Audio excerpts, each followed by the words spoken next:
Well, boys, looks like you started the fun without me. You're all sick. Every last one of you. We're going to need a bigger gun. What's the matter? You scared of things that go boom, boom?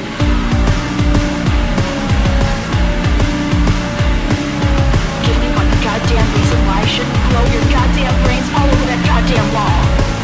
My name is Eric. I'm here in a studio with Michael, not in a log cabin, which is probably where we should be doing the show today. Yeah. And we got two films that are, well, one film and one thing that's kind of a film that I'm just going to wedge into our show because I really like it. Yeah, so like what you are did, those? like you did that other time with Dr. Horrible. Dr. Horrible. Yeah, that went well. I hope that's not foreshadowing for this conversation. Boy, oh boy. Yeah, we're going to do The Shining and Bright Falls. Maybe next year for year 4 when we do the shows, we can just rent a cabin somewhere and just go through shows and live like hermits and go to the little Oh Dear diner. Right. You and I used to do a lot of constructive, creative stuff in diners. That was we did. That was our office space before we started recording things. Mm-hmm.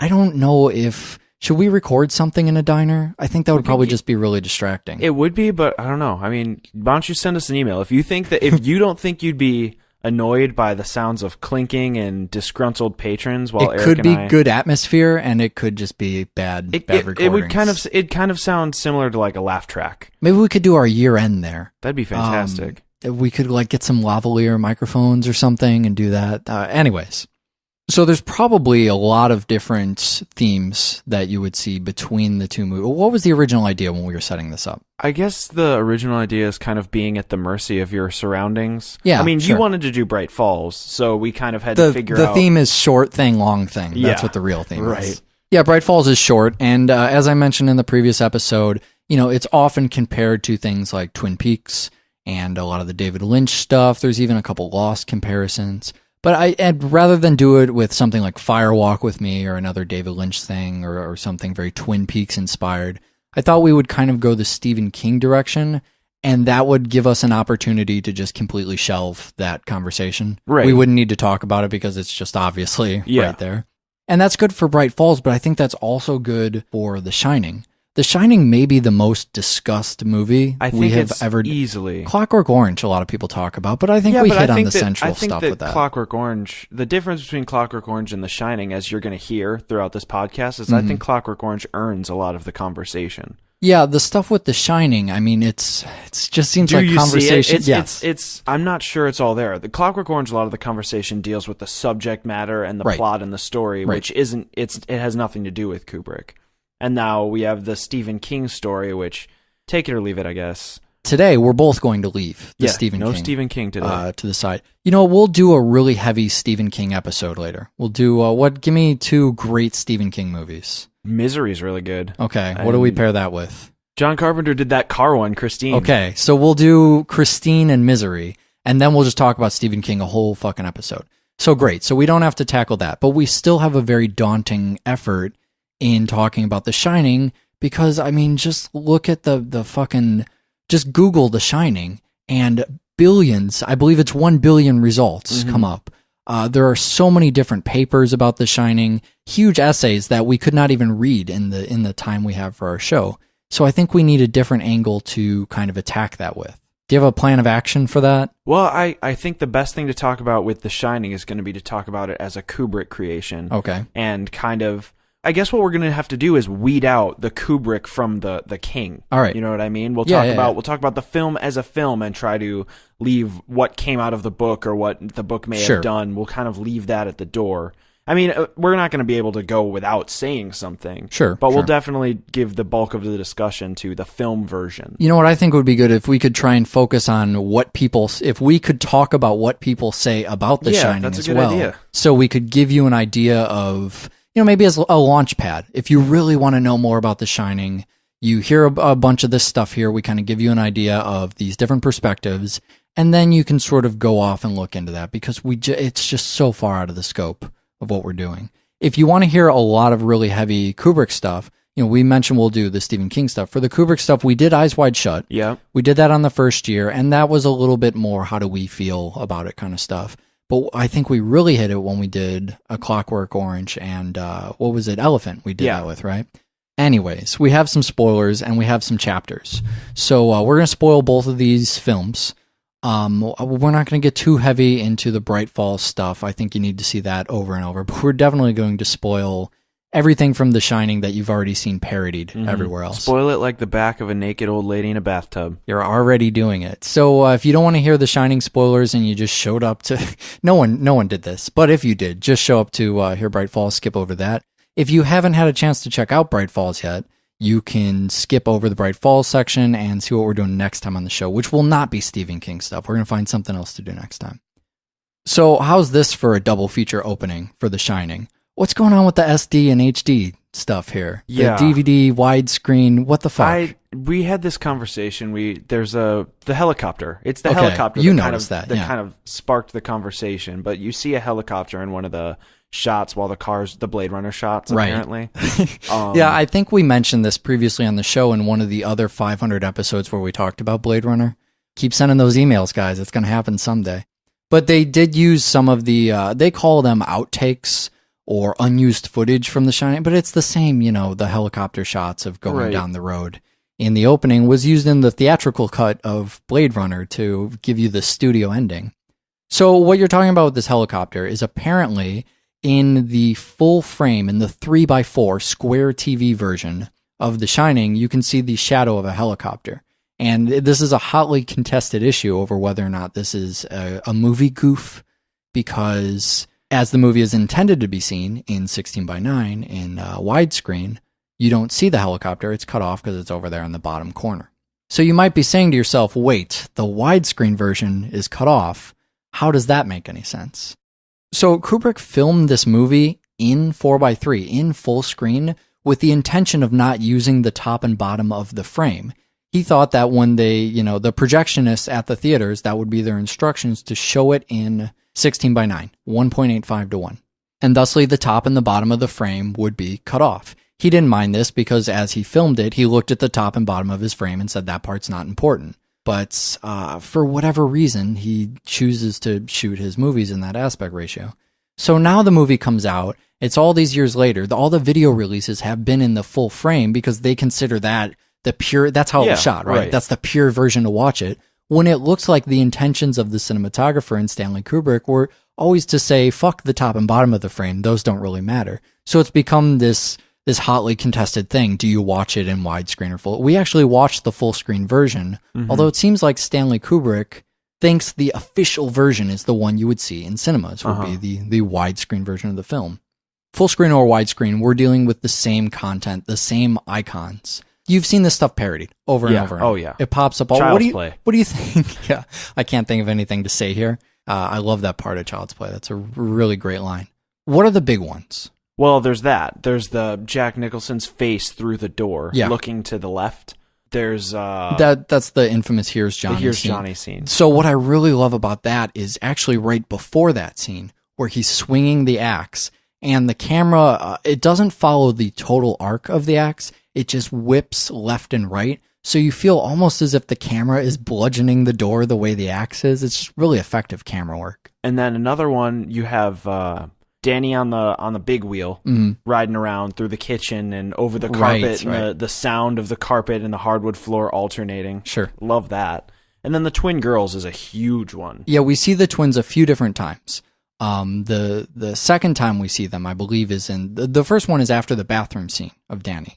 There's that early shot where he's in the bathroom, and then you have the blood from the elevator coming out, and then just the brief flash of the twins. I would call this an honorable scare shot. I think this is a scare shot that really works to, we'll get to some stuff later. I think probably when we do P2, we'll talk about different methods for scare shots. That seems like a good show to do that.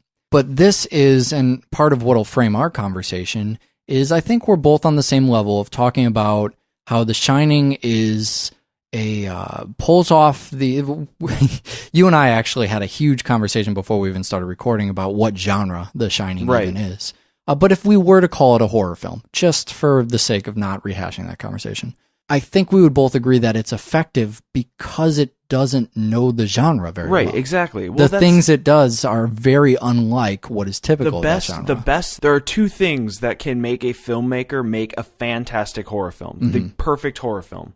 One is the Stanley Kubrick method, which is you don't know horror. Yeah. So you're making a film with horror elements. Yeah. The other is the Rob Zombie method, where you know horror so fucking well that you know which elements are betrayable and which elements to hold on to. Yeah, right. And that's why The Shining fits into the horror genre as a great piece, because it's not redoing all the stuff that horror movies always do. Both of those, I think, you could look at as commentaries of the genre themselves. That's what a lot of people said about The Shining when it came out, that it's almost a criticism of horror fans. You know, the way they show up to movies and want to see blood and gore, almost that it's telling them they should feel bad about that because of how, not necessarily how reserved it is, but so look at this early shot of, you know, the blood from the elevator. I mean, nothing's loud, nothing's abrasive. There aren't the usual thing we see with scare shots where you get a loud noise to indicate the scare has happened. Right. That's the point where you get startled on that. But instead, it's just slow, it's creepy, it's very ominous. You know, the music's very ominous. When you first see that shot, the blood in the elevator is repeated a couple times, but you almost don't even know what you're looking at. It's just what's going on with the elevator over there, and then as it starts to pour out, you realize that it's blood. But still, it's just about your skin crawling. You're waiting.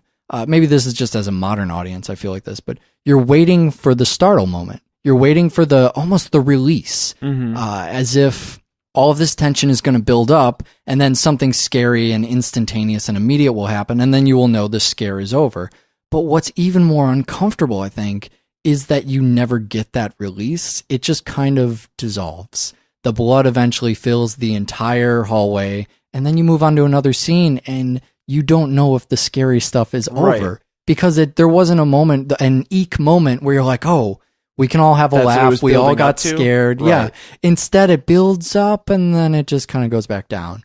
And you're left with an uncomfortable feeling as if you didn't finish that It's kind of like, I don't know if it happens to you, but it's kind of like when you're on a fucking CTA bus and the bus driver stops so slowly that you don't feel the bus kick back. Right. So you think you're just you going keep to waiting roll for it. into the intersection. And it's not until you're halfway down the road when you realize that that's just never going to happen. Yeah. It's over now and time to move on. You wait for the bus to stop finally and give you the kickback you need, which The Shining does once or twice, maybe. I think it probably doesn't even do that until you get the end credits. Then you just know everything is over. Until then, it's all just, you know, peaks and valleys as far as how tense the movie is going to be. You don't have specific moments where you have something jumping out at you to give you that kind of release.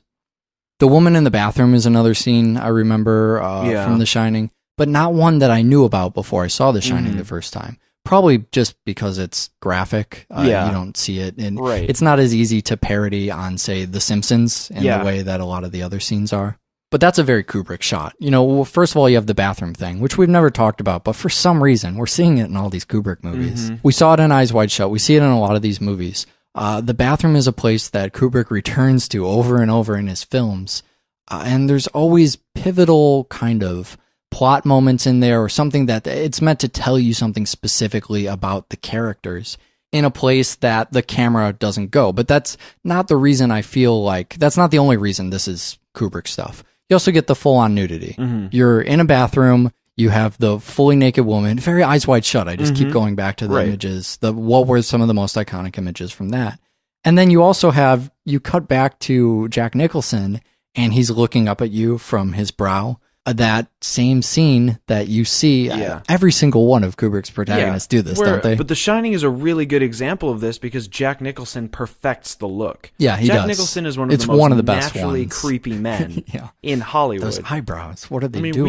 We saw him do probably what I would consider his least creepy role in Easy Rider. Sure. But now he's just notorious for kind of being a little bit off, you know? The Departed is another good example where he's never psychotic. Unless he's playing the Joker. Then he's psychotic. Exactly. But a lot of times he's just a little off kilter. That same bathroom scene is also doing some of the stuff we see modern horror capitalize on when you go to something like Hostel. The sexy meets, oh my God, dangerous, what is happening? Right. You can see this in Jack's expression. He comes up, he's intrigued by the naked woman, he wants to make out with her. And then all of a sudden, the naked woman is a rotting corpse. And that's part of the terror of luring you into it would have been enough to see a corpse coming out of the bathroom, kind of scary. That's what the elevator shots are doing. It's not like, oh, look at this lovely elevator music, a bunch of blood. You're in a sexy moment with an intriguing woman in the Ghost Woman hotel stuff. And then all of a sudden that turns into the complete polar opposite of that. What makes that scene even worse is that it's juxtaposed against shots of Danny. Right. So you have all of this fucked up stuff going on with his dad. And then the fact that it's sexual in nature, and it keeps flashing back to this young boy's messed up voice, or messed up face, rather. Yeah, it's just continues to push you in directions you don't want to go.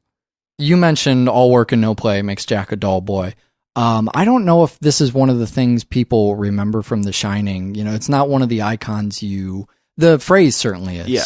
But the scene where where Wendy, his wife, is flipping through the manuscript, I think I just love that as a prop because it's really there and they just had to spend all that time typing it up. But the other thing that you have to consider is, okay, so you have this crew that spends all this time typing it up, but the implication there is that Jack actually spent all that time right, he typing gets it up. the credit for it. Well, but you have to consider the fact that he's sitting there, so assuming, back into the story and less as a prop. Right. He's been sitting there for days, just typing this. And the interesting part isn't that he's been typing it over and over. The sheet in the typewriter is just line, enter, line, enter, line, enter, or return as it was on a typewriter. Yeah. Unless they're putting it in quotes or phrasing it in a certain, it looks like haikus on some of the pages. And so then later on you see that he's been writing. It seems like he doesn't realize. Yeah. It seems like he thinks he's been writing a novel. Yeah. But he doesn't know what's coming out. Well, and then you talked about that real world element that makes it. When we did Small Soldiers, we talked about that flaming tennis ball stuff. How that was just great because the way to accomplish that shot is to light a tennis ball on fire and whack it back through a window. But that someone actually sat there typing out this giant manuscript. Right. And then to have it featured so prominently in the movie is good that's too. Success right there. You're really capitalizing on it, page after page after page. It's there. It's tangible. It's as if you're holding it in your own hands, investigating it past the point a normal movie would. You would continue to look at the page and go, okay, well, how many pages of this has he really done? When did he stop writing the book? Right. And you realize slowly that he was never writing a novel. And that helps you realize what a fucking psychopath he is. That level of, I wouldn't even call it dedication because it's so unintentional for him.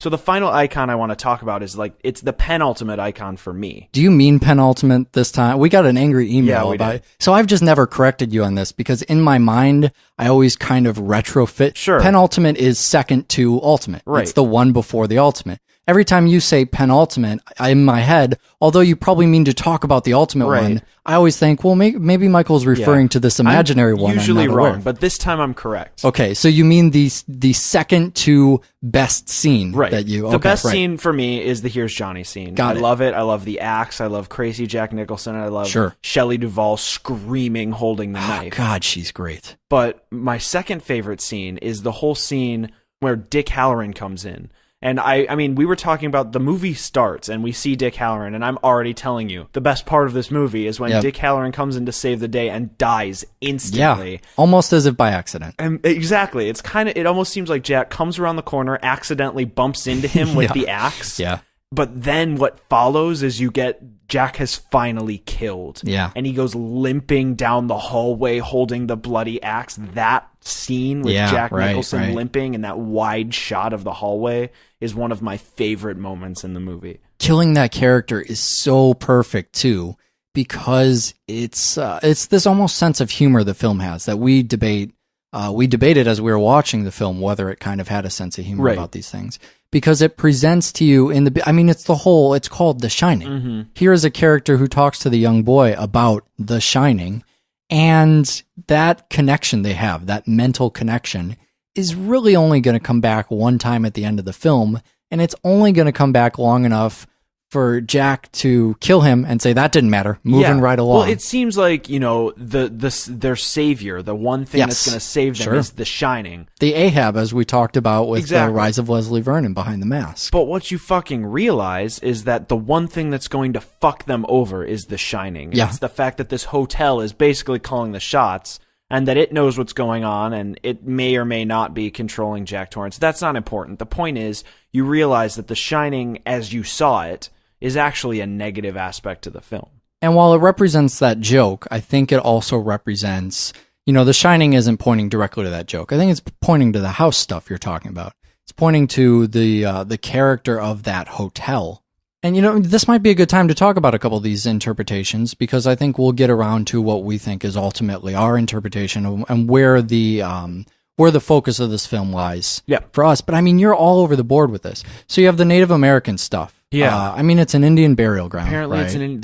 they'd redecorate the hotel so it looks like American Indian stuff. And there's a couple little bits of dialogue that indicate it might be a commentary on that. But that stuff doesn't jump out to me too much. There's a lot of, I guess, that's why the hotel's haunted? Sure. Yeah, fine. sure. That's the point of that. But in the dialogue, you could read into some of those lines as a criticism of, colonization of Western culture. Yeah, and revenge. Red man's revenge. A lot of people also tell you this is a look back at fears of the Holocaust and of nuclear war. And every time I hear that, I have a really hard time straining to put those things together. Do you see any of that in this film? The biggest, most obvious thing about The Shining that parallels both of those events is the high body count. Yeah. And you don't ever see the high body count, but you know that all the people that you see, particularly the scene where he walks into the bar and it's a swell party, that scene is full of dead people. Yes. That's a mass grave at that point. And so, there's a Holocaust thing. And I guess you could also say the Holocaust is the hotel influencing a once innocent man to kill other innocent people because of its own, agendas, whatever. Well, that's one of the things that you come away from the movie kind of curious about. There's a lot of big stuff. But when you want to get into more philosophical points, you talk about the difference between influence versus possession. Right. If he is a thing you can never talk about in real life because possession doesn't exist. But in a ghost story, that's one of the things talking about the nuance of those. Almost reminds me of Hellraiser. Right. The first Hellraiser, we talked about some similar stuff there. Not flat out possession, but here we're dealing with, is Jack Nicholson's character possessed, or is the house just influencing it? Does he have any control to go back on? And we kind of discussed the scene that still bothers the hell out of me. When the ghost unlocks the door. Yeah, right. That bothers the hell out of me because it begs the question, if the house can open things, if the house can move objects, why doesn't it just fucking throw a knife at these people it wants to kill? Right. That's beside the point. But what does happen is if the house had possessed him, there wouldn't need to be that conversation where the house makes him promise to kill his family, that kind of thing. So, maybe there's that aspect. We'll return to that point because I have kind of an idea about that. So don't let me forget that. With this Holocaust stuff, it comes up a lot in Kubrick's films. I feel like that's less intentional on his part, and I think that's more, he's had a long interest in wanting to do a film about the Holocaust, could never really find the right angle to do that. So I think you see those interests of his kind of leak into his work, although not necessarily intentional. Right. I don't know if you walk away from The Shining thinking about the Holocaust, but if you start thinking about the Holocaust and watch The Shining, then maybe you could find a lot of that stuff. And that's, what a lot of the analysis of the film does. Mm-hmm. Kind of starts with the premise and tries to use The Shining to fit into that. We talked about casting shame on an audience that comes to horror films for violence and death. Fuck you. Yeah, seriously. But also, and one of the themes I kind of like is this call for community. You could talk about that with the Cold War fear. Might be about the right time for that to say, with the Cold War, countries are branching off and trying to stay in their own little bubbles, not communicate, no commerce between the different countries, no business going on there. And I think that's something that the Overlook Hotel could be a metaphor for. They're staying in this hotel. They talk about cabin fever a little bit. I like that because it appeals to the psychological side and not so much the supernatural side, that perhaps these people are, a lot of people come away from this movie saying these people are imagining all this stuff. Right. That Jack is imagining all this stuff and being isolated without community, without, peer review and an outside perspective, that he is allowed to just go completely crazy. Mm-hmm. And if that says something about Jack, what does that say about, the Cold War? Which is a good point to launch into stuff, but I guess there's also the study of the American dream, the breakdown of the family unit. Yeah. I feel like the family unit's breaking down before they even get to the Overlook Hotel. I think there's a little television. Yeah, there's some TV stuff. You get the really snotty remark from Jack Nicholson. You hear that, honey? Yeah. He saw it on television. Your Jack Nicholson's pretty good, but it's also got some George W. Bush in there, too. Yeah, it's the same guy. Tinge of that. Sorry. I guess when you're going off and reading a lot of this analysis, the only thing I would advise people to look for is if at any time during the analysis, the writer feels the need to point out that Redrum is murder backwards, you can instantly discount everything else they have to say. That's the best way to read into this. But let's stick with this isolation stuff. Let me just ask you the question, because we often humor these, not necessarily fan theories, but alternate looks at, sure. How when we talked about Rosemary's Baby too. or The Prestige. Yeah. So here's the point I wanted to get at. When people say, this is all in Jack's head, is that The Prestige or is that Rosemary's Baby? I think that's a little bit The Prestige. 20 20-minute ice cream, man. Ooh, 20-minute ice cream Yeah. is a perfect... Okay, so let me set this up so people understand the context of what we're talking about here. Fans of this film fight tooth and nail to say that the ghosts in the film are not real. And they use different pieces of evidence. I mean, one of the big ones is they point out that, every time Jack talks to ghosts, there's always mirrors. Yeah. So maybe he's talking to himself in the mirror. You go through the entire film and you say, the ghosts don't have to be real here, here, and here. This is just a story about cabin fever, about people being secluded and how that makes you insane. But 20-minute psychic ice cream just kind of, is that a good phrasing for that? 20-minute psychic ice cream? Kind of disproves that. So before Danny's suitcase is even unpacked, we talk about ice cream a little bit. How does that disprove? What does ice cream have to do with the ghosts here? So essentially, the thing is if you're going to dispel everything supernatural, you'd have to write off the fact that Danny also sees ghosts. Okay. And also does his mother. Because they're not hanging around mirrors when this stuff happens. So that's fine. They've been in, when they're seeing ghosts, they've been in the, hotel just as long as Jack has. Okay. Maybe they're kind of seeing, a little bit of the same, cabin fever, a little bit of the insanity setting in. The problem lies in The Shining. So you have this conversation between Scatman Crothers' character, Dick, and Danny, where they're discussing what The Shining is. And you propose to me that maybe he's kind of priming Danny, things get crazy in here when you're alone. You need to kind of keep control of yourself. A metaphor for cabin fever. Exactly. He's talking about susceptibility to cabin fever. Sure, he's warning him about that. But that's not really the case, is it? Well, it can't be, because even before this conversation, when they're less than, this is why it's called 20-minute psychic ice cream. They've not been at the Overlook for more than 20 minutes. Danny hasn't unpacked his suitcase here. And Dick Halloran looks at him and says, "How about some ice cream, Doc?" with his brain. Yes. He says it with his brain. Psychically. So Danny's not there nearly long, even if that were an effect. There's still other workers at the fucking hotel. Right. Right, so they're not even set into seclusion yet. So this is, one, not an effect of seclusion, because we've seen it happen far before those effects would even set in. But two, it's more about the 20-minute psychic ice cream conversation. They sit down and he says, "Hey, just now, I talked to you with my brain, didn't I?" Well, I mean, that scene would not be in there if you're meant to look at this film in a way you're meant to look at something like perhaps Rosemary's Baby, right, where it could work on several levels. There is only one level that this film works on. And I understand what people are trying to do. They want to push the ghosts out. They want to make it psychological. Yeah, and it's not working here at all. Even Stanley Kubrick says that there are ghosts in the film. There are really ghosts. The ghosts are not purely symbolic. They're not just psychological. There are actually ghosts in the hotel. And the physicality of those ghosts, that's part of what he wanted to do with The Shining.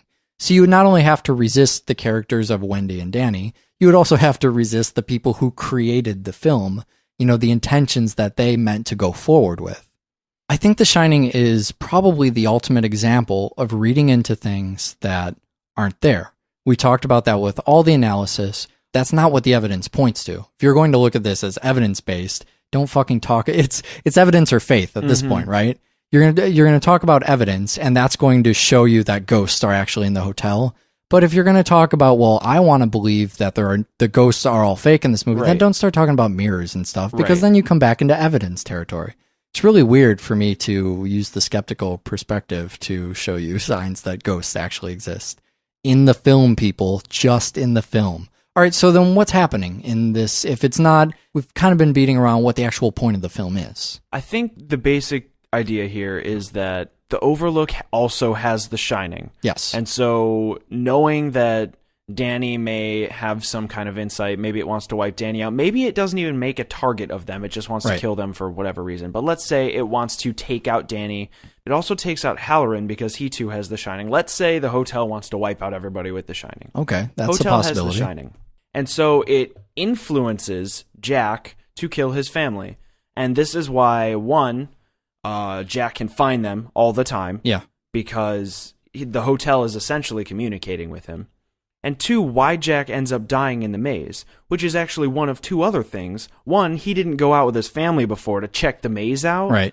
And two, when he's not inside the house, he can't fucking... He's away from the properties of The Shining. Exactly. You know, I like that about supernatural stories, where if you're going to have an element of the supernatural, you don't try and make me believe that it's happening in our world. Instead, you say supernatural stuff happens in the house that's in The Shining. When you leave the house, when you get too far away from the house, the powers of the magic house do not extend into the characters, so that we can sit here in our studio completely unaffected by The Shining. But if we were to go to the Overlook Hotel, then we would feel the powers of that house. That might stray a little bit when he starts communicating with Dick a little bit mentally. But I think there's other ways that Dick could have found out there was trouble in the house. I think there's evidence to support the theory that Dick found out about the problems in the house through natural means. Well, you could even say that Danny contacted Dick. The thing about the transference of The Shining is that Jack does not have it. Okay. So if he's not in the house, if he's away from the immediate properties of the house... Not affected by the powers of The Shining. The house can't talk to him, essentially. I mean, I feel like an idiot trying to perpetuate a fucking talking house here. Isn't this great, taking the other side? It's wonderful. We should have done this with Monster House or some shit. So where you really get in trouble then is that last scene, the super obvious scene. I talked to somebody who was a huge fan of The Shining a few days ago, and we were kind of going back and forth about that scene because I originally watched The Shining with the chick who produces this show, and we were both kind of along for the ride. And then at the end, it was, what that weird photograph just hitting you over it zooms in, and then it zooms in again, and then it zooms into his face, and then it pans down to the fucking name of the hotel, and as if you couldn't get all that stuff yourself. So the girl I was talking with the other day, not our producer, but somebody totally unrelated to that story, was telling me that she thinks it's a sort of sense of humor that the film has, almost in the same way that when you talk about why does the house want to attack these people, it's as if the house has a sense of humor. The house is playing a game. You know, the house doesn't just throw knives at these people like fucking Poltergeist style, because that wouldn't entertain the house. The house is there and secluded by itself. It gets this character, it gets Jack to come in, and it wants to play a game with Jack. I also feel like Jack is possessed or influenced, possessed either way, specifically by one spirit. And so I think that, it's the murder custodian, like you were talking about when we were watching the film. There is a murder custodian in the house, and so when someone like Jack shows up, the influence that he feels, or even the possession that he's getting, is directly from that murder custodian. And so when he starts to have conversations, like when he first talks to the bartender about, I've always liked you, that's showing that that's a point where he starts to be corrupted full on. Mm-hmm. That spirit or whatever's, the thing that's possessing him is starting to just talk to the bartender. No longer is Jack a part of that equation. What I don't think, or maybe I just don't want to think the ending is saying, is that Jack, the man, not the possessed demon Jack or the influenced Jack, but just regular old Jack. School teacher from Vermont Jack. Yeah, was always in the house, because that doesn't make any fucking sense. He was raising a family outside of this. So I feel like that last photo is just a way to kind of play with you and say, all right, so it's Jack in the photo, but maybe Jack wasn't really there when the photo was taken. Whoever was the custodian at that point is now the one who has taken over Jack himself. And that makes it a more human story again. It makes it a story about how this is a downward spiral. It's a person who has felt corruption by a dark presence and is fighting that off. And to go through the whole film watching Jack try and be a good father, but then the darkness brings him back to that point where he was an alcoholic, shitty dad. Yeah. I just think that's a much better story. And I think that works within the fiction of the film more than la la la, I can't see the ghosts. Don't bother me with supernatural shit. Okay, so we're kind of dealing with an isolation theme here. So I'm going to isolate you by moving you into Bright Falls because I don't really have nearly the capacity that you have to discuss this thing. All right, so this is a little unfair to throw you into a conversation about Bright Falls because you've only seen it once. Bright Falls was almost constructed specifically to be watched over and over and analyzed and maybe even critiqued and pulled apart. And this is something you're seeing for the first time. So what I think we should do is just have a very surface conversation about this. There are places where you can find a far more in-depth one. I've been doing a lot of writing. The website is brightfalls.blogspot.com. Something that when I found Bright Falls, I felt the need to just write insane theories and talk to other people and kind of get community, get some kind of community going around that because I didn't know what the fuck was happening in this series. And so as the series went on, I would write up these full in-depth theories of what's going on in each episode. And then fairly recently, I wrote up what I think is happening in the entire series. So the fun of Bright Falls is kind of figuring that out for yourself. It's almost like someone's handing you a puzzle that's already complete if you just read about that. But if you've seen it 5 or 6 times and you are just absolutely done with trying to figure it out, you're frustrated, you need hints, head over there and read some of that stuff. Bright Falls was something that was created as a tie-in to Alan Wake, which is both a novel and a video game. It was one of those things first, but if I say which one, half the people listening to this show will skip over to the next time segment. But the idea of creating Alan Wake was something, I think it's called a psychological action thriller. That's the tagline of the game. Okay. So it's meant to be something that's incredibly story-driven, very heavy, and that wears its influences on its sleeve. I mean, it's about a writer writing stuff. He's writing within the story. It's what we saw with the Stephen King and stuff in The Shining. So it's very Stephen King influenced. They talk about Stephen King a couple times in the story. And it's also got some pretty heavy influences of Twin Peaks and of Lost. Now, you can see some of those influences trickling over into Bright Falls, which is set up as a prequel to the events of Alan Wake. I mean, the Twin Peaks stuff, even without having seen Twin Peaks, you notice some of that stuff, right? For sure. You've been watching something pretty recently that pulls from Twin Peaks, right? Yeah, there's this show that kind of started airing called Happy Town. Yeah. Watching Bright Falls, because you bailed on Happy Town. Yeah, I did. I couldn't deal with it. And watching Bright Falls, see, this is what I see. Yeah. When I recognize this is not what's airing on television, but this is what I see in my twisted little brain. I mean, I'm also seeing fucking Eli Roth. Watching Bright Falls too. Yeah, we've said the phrase cabin fever 1,000 times without actually talking about the film. But yeah, there's some moments kind of from Cabin Fever. There's some Cabin Fever. There's a few Hostel moments too. Yeah. A lot of the character stuff, when they bring in a new character where you're automatically afraid of them. Yes. That's something that you see a lot in Hostel because there's a lot of outsider being brought into a completely new place and everybody could be involved in a conspiratorial thing. You're not sure who to trust. And then the Cabin Fever thing is just kind of wandering out of the woods and being in seclusion, but secluded in an area where there are other people, and it just turns out they can't help you. You're just sort of the outsider there, exactly. So you can't really trust those people.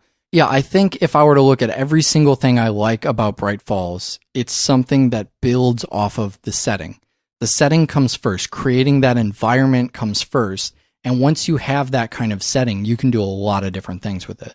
I mean, this is the kind of place that it was shot in Washington and Washington State and Oregon. Yeah, because it looks like that episode of Fringe. Yeah, Washington. The episode of Fringe, right. That kind of away we saw it with Insomnia a little bit too, although that was in Alaska. Right. That same small town seclusion type of feel. What you often get in a lot of those cases, Fringe did that a little bit, where it's almost a cynical look at that small town. You're kind of making fun of the small town and the small-minded people from it, where I think Bright Falls gives them a lot of credit because you feel like maybe not all of the people, and we can talk about how many of the people, but some of the people, at least a large number, are in on something, to go back to the David Lynch Blue Velvet stuff we talked about, where there's a seedy underbelly. Right. Something is happening in the town. These people aren't simpletons. They have some dark secret or something that's almost conniving and powerful, and you're just not in on that. And so I think that gives them a lot more credit than to say, oh, look at these, fucking cops who don't know what they're talking about. And they just, that scene I think it's the 6th episode in Clear Cut is really exemplary of that. You have this deputy coming in and you don't know if he's stupid or playing. I mean, what do you think there? Because he starts talking about, at that point, Jake has torn up this road. We're not actually going to tell you what happens in Bright Falls. Right. So it's on that website, brightfalls.blogspot.com. You can get it off brightfalls.com. It's everywhere. Just go watch it. It's like 25 minutes. In the last part of it, Jake has torn up that room, and you think he's going to be found out. The deputy comes in and looks at it. But what does the deputy end up saying? He thinks it's a trophy buck. Yeah. A trophy animal. Well, yeah. That's one of my favorite things. By the way, I didn't say this to you, but I loved that. Oh, good. I absolutely loved Bright Falls. Fantastic. But that's one of the things that I really enjoyed is that there's this constant overtone of everybody shoots a deer. Yep. There and you go. A town Deer of, Fest, it's right? It's a town of deer hunters. Yes. Yep. So there's kind of this overwhelming tendency for everybody to just kind of assume deer. He hits a deer. Yeah. Happens. Yep. It's just I just like the notion that there's a town that's just so highly educated on deers. Well, it seems like Deer Fest is, you even hear about it on the radio. Something when we get these radio DJs and all these films we do talking about events coming up, that's a community thing that is the celebration of the town. It's the most important fucking thing is Deer Fest. Everyone's excited for Deer Fest. And it's part of this layer, maybe even this disguise of the town, which could be natural or could be a front. So when that deputy comes in and he starts talking about the deer, do you think he knows what Jake has done and he's kind of, is he playing stupid, or I don't think does the he answer's actually, there. I mean, I think that that's one of those questions you kind of have to ask, and then I would have to go back again and rewatch it. Yeah. Because, I mean, off the top of my head, I would say he's got to be at least kind of in on it, but at the same time, maybe he's not. So he got bit. Exactly. Yeah. That's the thing, is you see him before he gets bit, and then he comes in and acts like that's never happened before. He's completely new to that situation, so maybe he doesn't know what's going on. Or maybe he's playing it off that way. Maybe he put the two together. Right. This crazy lady was going on, and now this guy tore up his room. They're connected. Yeah, there's something very dark happening in the town. The town, almost in the way we talked about the Overlook Hotel, there is something almost possessing people or influencing people. There is a dark presence at work. And I feel like that's something that's relatively new. Perhaps it was there for a long time and it went away. All these people see, Sam, the innkeeper, it's like he knows about it. He's going around replacing these light bulbs. He nods to Daniel, his son, to go get his vest or whatever. Because in that scene, in the third segment, he's replacing the light bulbs. He hears something in the woods. He makes a motion to his son, and his son goes and prepares the guns or gets the jacket together. So it's like they've taken care of this before. They're aware that this happens, but it doesn't happen often enough for them to keep a gun on them. Right. These people in this town aren't living in fear 24/7, but when something like this happens, they've adapted to being able to handle the situation. Right. They coexist with it. Exactly. Some other pieces of the small town and the atmosphere you get. The first one is the birthday party scene, where he gets a cake. Jake gets a cake for no reason. Food he didn't order and a cake. And the entire Oh Dear diner starts singing this miserable, monotonous... Happy birthday. Yeah, right. Which is the first moment where you know something's extremely fucked up. They're not handing it to you very heavily as they do in the second segment where you get the flashes, but you know something is off. That whole Oh Dear Diner being your only home in the town, the place you consistently return to, the only place you should feel comfortable, but you don't because the first time you were there, you got a weird happy birthday thing. Another part of the small town is talking to the guy in the pharmacy, when he buys the duct tape.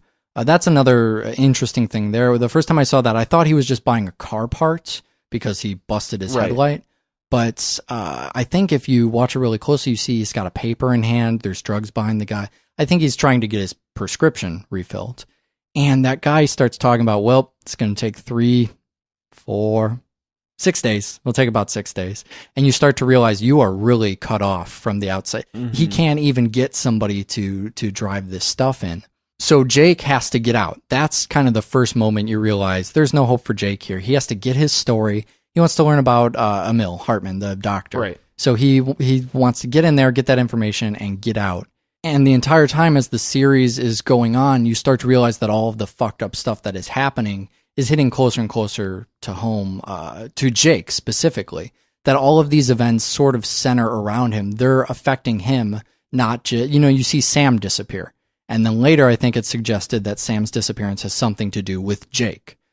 We get all these flashes. Do you remember, so again, this is the first time you've seen this here. I've freeze framed these. So let's just talk about these flashes here, this mystery stuff. The second episode, you get the first occurrence of the flashes. Really quick, a lot of different scenes. And it's when he's talking to Emil. Mm-hmm. Emil starts talking about, well, it all goes back to this is what I wrote in my book, blah, blah, blah.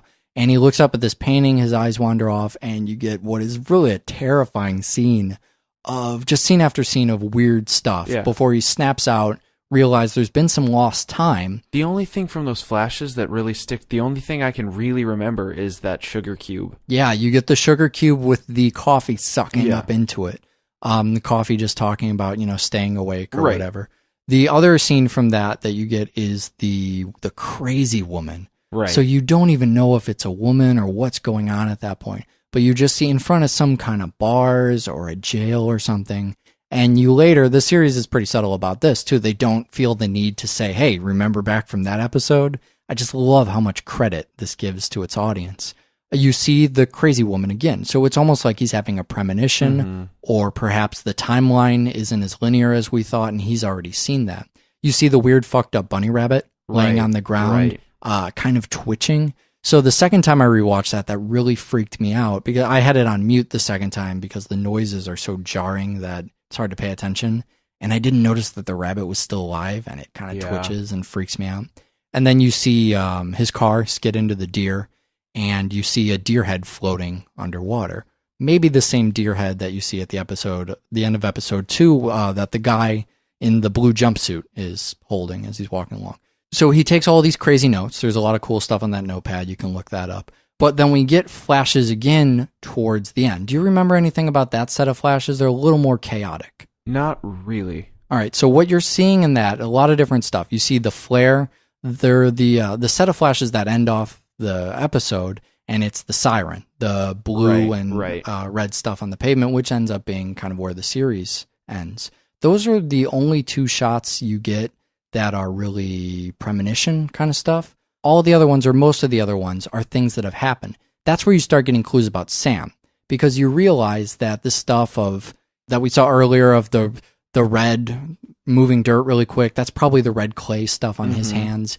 He's probably been out in the woods running around. Maybe he's the one who attacked the rabbit. Right. Maybe he's attacking animals. Maybe he attacks Sam. I mean, that's the feeling I get seeing Sam pulled away, because all these other shots seem to be from his perspective, or at least of him. So I think we've explained a lot. We've tackled a lot of stuff from the series, and then kind of given people, it's a 6-part series. There's only the 6 parts. It's all that exists. So just go watch that stuff. You've seen this for the first time, and I know that we did a couple different ARG things that we kind of investigated at the same time when the year 0 one. Right. There was a big one for Lost, the Lost experience. So the first time you see something like this, and you know that it's loaded with stuff, when you rewatch it or go back, I mean, what do you look for? What advice would you give people who are still frantically trying to figure this out? What direction do they go from here? I think the best way to go about it is try to find out every place you see every character. Yeah. I think that's a good place to start, so you can kind of realize how the characters are all intertwined, make how sure. they're related. A really good example is the deputy being the same deputy that gets bit. You got to make sure that you know where the characters lie in the town and in the story. And then I guess another thing is to just kind of speculate what may have happened between the blackouts. Yeah, right. If you see the stuff from the blackouts, how much of that you've seen and what you haven't. Right. Also good to write out a list of questions of shit that doesn't make sense right from the beginning, and see how you can fill a lot of that in. I had to go as far as to narrow down members of the cast to figure out some of the mysteries of this thing. I think your advice about the characters is spot on. I think that would be the first place I go. Question what are the loyalties and motivations of each character. I guess it's probably Jake's past love interest, the woman he meets at the diner. Just so much of the body language is telling about that. When he walks in there and he extends his hand to shake her hand, she looks a little disappointed. But, by the end of the series, you find out from that weird phone call, still don't know who's on the end of that phone call. talking about, oh, he doesn't know. So she's kind of in on something. Although her actions seem endearing towards Jake, they seem like maybe she's trying to warn him, maybe she's protecting herself. This paper she works for, I mean, what is that about? Right. To look at each one of those characters, Emil Hartman is another one. What does that guy want? Yeah. You know, he's shining the light in his eyes. He knows something. Just looking at each and every character and saying, what do they know and what do they want to get out of this Jake situation? What is their end goal with that? And then, of course, there's just other places to go now. There's that website I mentioned at brightfalls.blogspot.com, a lot of stuff on there. And there's discussions on the forum and a lot of different stuff you can find by Googling around there. That's a pretty fucking thick episode. God damn. Just loaded in there. I am surprised we made through it without descending into darkness. Yeah, what do wow. we do now? Let's do something funnier. Let's do something lighthearted. All right, we have a website that's pretty fucking funny. It's doublefeatureshow.com. You can write us an email, doublefeatureshow@gmail.com. I'm pretty strung out on The Shining, but goddamn, if you want to talk to me about Bright Falls, I am 100% into that. Do you want me to forward you all the emails about The Shining? Would you Yeah, like me I'll to? cover The Shining. I would love to cover The Shining. You're giving me sarcastic eyes, No, but I'm people serious. can't hear it on the. I would adore. Are you just going to write everybody back Shining an email to coverages. say, nope, really ghosts? Is that? Well, I mean, I'll have that as an auto response, Okay, and then I'll great. follow up on the ones that I need to follow up on. All right, great. So it's set then.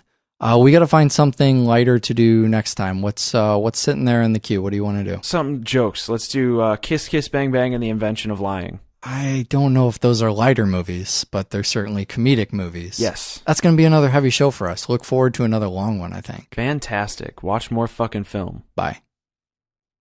So we're going to spoil both of these films.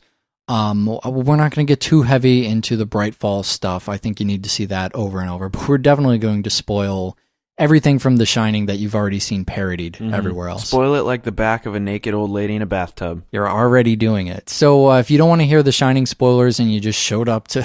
no one did this. But if you did, just show up to hear Bright Falls, skip over that. If you haven't had a chance to check out Bright Falls yet, you can skip over the Bright Falls section and see what we're doing next time on the show, which will not be Stephen King stuff. We're going to find something else to do next time. So how's this for a double feature opening for The Shining? What's going on with the SD and HD stuff here? Yeah. The DVD, widescreen, what the fuck? We had this conversation. There's the helicopter. It's the Okay, helicopter you that noticed that, that yeah. kind of sparked the conversation. But you see a helicopter in one of the shots while the Blade Runner shots, Right. apparently. Yeah, I think we mentioned this previously on the show in one of the other 500 episodes where we talked about Blade Runner. Keep sending those emails, guys. It's going to happen someday. But they did use some of the, they call them outtakes or unused footage from The Shining, but it's the same, the helicopter shots of going Right. down the road. In the opening was used in the theatrical cut of Blade Runner to give you the studio ending. So what you're talking about with this helicopter is apparently in the full frame, in the 3x4 square TV version of The Shining, you can see the shadow of a helicopter. And this is a hotly contested issue over whether or not this is a movie goof, because as the movie is intended to be seen in 16... Well, boys, looks like you started the fun without me.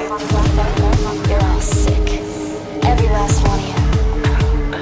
We're going to need a bigger gun. What's the matter? You scared of things that go boom, boom?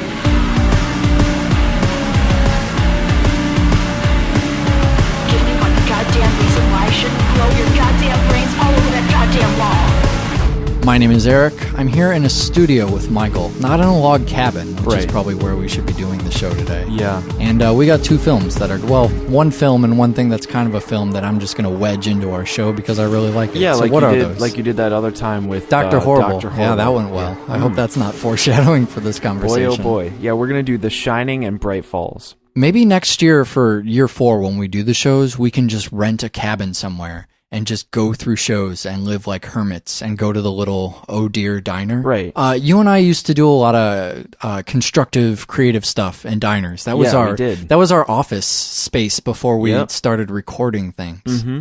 I don't know if should we record something in a diner? I think that would probably just be really distracting. It would be, but I don't know. I mean, why don't you send us an email if you think that if you don't think you'd be annoyed by the sounds of clinking and disgruntled patrons while it Eric could and be I... good atmosphere, and it could just be bad recordings. It kind of sound similar to like a laugh track. Maybe we could do our year end there. That'd be fantastic. We could like get some lavalier microphones or something and do that. Anyways, so there's probably a lot of different themes that you would see between the two movies. What was the original idea when we were setting this up? I guess the original idea is kind of being at the mercy of your surroundings. Yeah, I mean, sure. you wanted to do Bright Falls, so we kind of had to figure out... The theme is short thing, long thing. That's Yeah, what the real theme right. is. Yeah, Bright Falls is short, and as I mentioned in the previous episode, it's often compared to things like Twin Peaks and a lot of the David Lynch stuff. There's even a couple Lost comparisons. But I'd rather than do it with something like Fire Walk with Me or another David Lynch thing or something very Twin Peaks inspired, I thought we would kind of go the Stephen King direction, and that would give us an opportunity to just completely shelve that conversation. Right. We wouldn't need to talk about it because it's just obviously right there. And that's good for Bright Falls, but I think that's also good for The Shining. The Shining may be the most discussed movie we have ever... easily. Clockwork Orange, a lot of people talk about, but I think we hit on the central stuff with that. Clockwork Orange, the difference between Clockwork Orange and The Shining, as you're going to hear throughout this podcast, is I think Clockwork Orange earns a lot of the conversation. Yeah, the stuff with The Shining, I mean, it just seems like conversation. It's I'm not sure it's all there. The Clockwork Orange, a lot of the conversation deals with the subject matter and the plot and the story, which it has nothing to do with Kubrick. And now we have the Stephen King story, which, take it or leave it, I guess. Today, we're both going to leave the Stephen King. No Stephen King today. To the side. We'll do a really heavy Stephen King episode later. We'll do, give me 2 great Stephen King movies. Misery's really good. Okay, what do we pair that with? John Carpenter did that car one, Christine. Okay, so we'll do Christine and Misery, and then we'll just talk about Stephen King a whole fucking episode. So great, so we don't have to tackle that, but we still have a very daunting effort in talking about The Shining, because, I mean, just look at the fucking... Just Google The Shining, and billions, I believe it's 1 billion results come up. There are so many different papers about The Shining, huge essays that we could not even read in the time we have for our show. So I think we need a different angle to kind of attack that with. Do you have a plan of action for that? Well, I think the best thing to talk about with The Shining is going to be to talk about it as a Kubrick creation. Okay. And kind of... I guess what we're going to have to do is weed out the Kubrick from the King. All right. You know what I mean? We'll talk about the film as a film and try to leave what came out of the book or what the book may have done. We'll kind of leave that at the door. I mean, we're not going to be able to go without saying something. Sure. But we'll definitely give the bulk of the discussion to the film version. You know what I think would be good if we could try and focus on if we could talk about what people say about The Shining that's as a good well. idea. So we could give you an idea of... maybe as a launch pad. If you really want to know more about The Shining, you hear a bunch of this stuff here. We kind of give you an idea of these different perspectives, and then you can sort of go off and look into that because it's just so far out of the scope of what we're doing. If you want to hear a lot of really heavy Kubrick stuff, we mentioned we'll do the Stephen King stuff. For the Kubrick stuff, we did Eyes Wide Shut. Yeah. We did that on the first year, and that was a little bit more how do we feel about it kind of stuff. But I think we really hit it when we did A Clockwork Orange and, what was it, Elephant we did that with, right? Anyways, we have some spoilers and we have some chapters. So by 9 in widescreen, you don't see the helicopter. It's cut off because it's over there in the bottom corner. So you might be saying to yourself, wait, the widescreen version is cut off. How does that make any sense? So Kubrick filmed this movie in 4:3, in full screen, with the intention of not using the top and bottom of the frame. He thought that when they, the projectionists at the theaters, that would be their instructions to show it in 16:9, 1.85 to 1. And thusly, the top and the bottom of the frame would be cut off. He didn't mind this because as he filmed it, he looked at the top and bottom of his frame and said that part's not important. But for whatever reason, he chooses to shoot his movies in that aspect ratio. So now the movie comes out. It's all these years later. All the video releases have been in the full frame because they consider that that's how it was shot, right? That's the pure version to watch it. When it looks like the intentions of the cinematographer and Stanley Kubrick were always to say, fuck the top and bottom of the frame. Those don't really matter. So it's become this hotly contested thing. Do you watch it in widescreen or full? We actually watched the full screen version, although it seems like Stanley Kubrick thinks the official version is the one you would see in cinemas, would be the widescreen version of the film.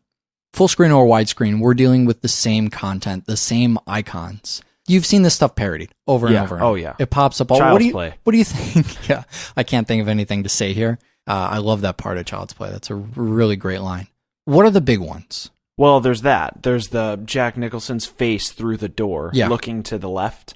There's That's the infamous "Here's Johnny." Here's scene. Johnny.